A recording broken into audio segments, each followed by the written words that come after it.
कवीचा दोस्त कोण? वासरू. कवीने भाऊ कोणाला म्हटले आहे? वासराला. वासरू केव्हा खुश व्हायचे?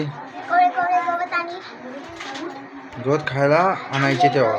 दूध पिऊन झाल्यावर वासरू काय करीत असे? दूध पिऊन झाल्यावर वासरू उंडाळताना जात असे. जात असे. कवितेच्या ओळी पूर्ण करा. आम्ही असे उंडाळताना भिंतीच्या पायाने गाय पाहायची दोघांकडे सारख्याच मायेने. पाहत राहायचा माझ्याकडे जाताना मी शाळेत. त्याचा हिरवलेला जीव त्याच्या नाळे.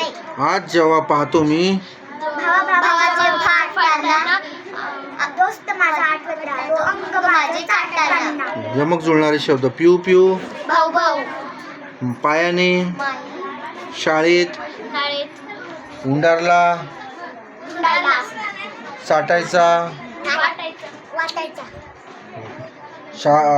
फाटताना, वाटताना, साठताना. माहीत असलेले शब्द. दोस्त, मित्र, खुश, आनंदी,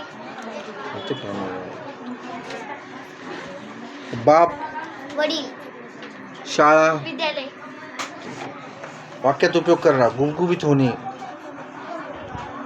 रोज दूध पिऊ पिऊ गुबगुबीत होते. भावाभावांचे फाटणे. पैशाच्या व्यवहारात भावाभावाचे फाटले.